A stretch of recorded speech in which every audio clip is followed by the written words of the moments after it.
سلام، منصوره هستم. به کانال من خوش اومدی.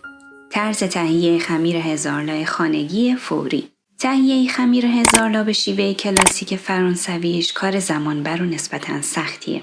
اما روشی که من امروز استفاده میکنم هنوز کمی زمانبره ولی خیلی ساده تر از ورژن اصلیه.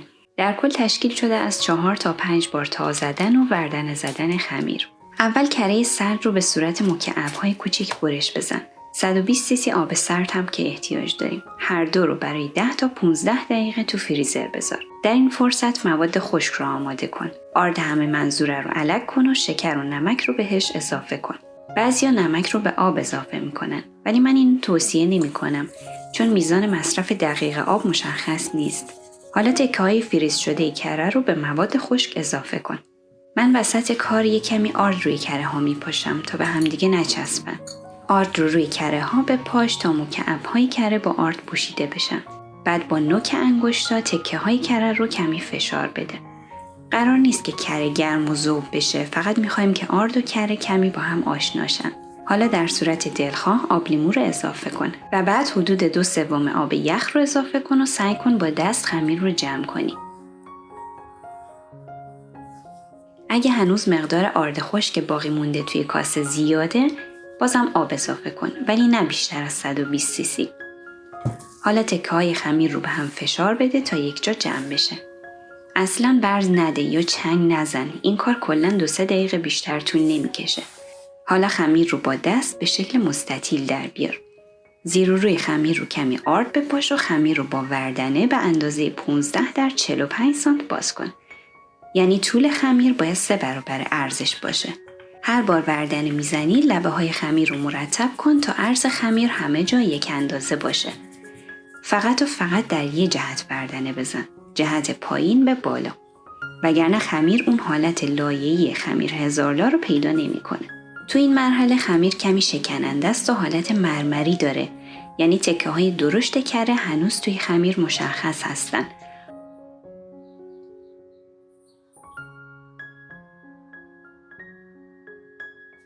حالا آردهای اضافی رو از روی خمیر پاک کن و خمیر رو تا بزن.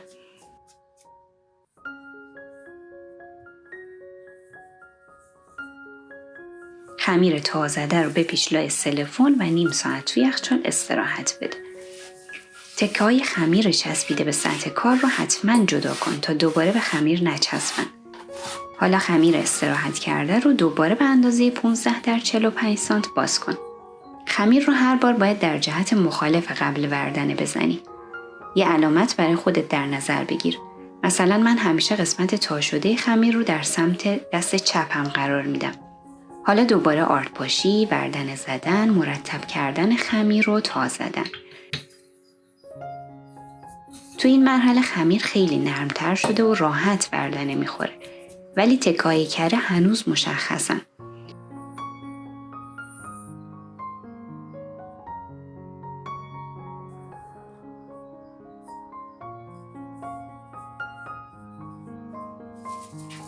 دوباره خمیر رو نیم ساعت توی یخچال استراحت بده. برای بار سوم خمیر رو به صورت قبل و به همون اندازه باز کن. مراحل آرد پاشی، وردنه زدن خمیر در یک جهت و تا زدن رو انجام بده.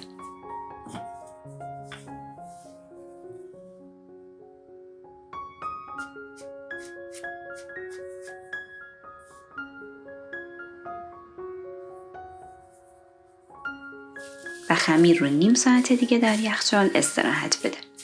خب بار چهارم. خمیر رو دوباره با همون شرایط و به همون اندازه باز کن.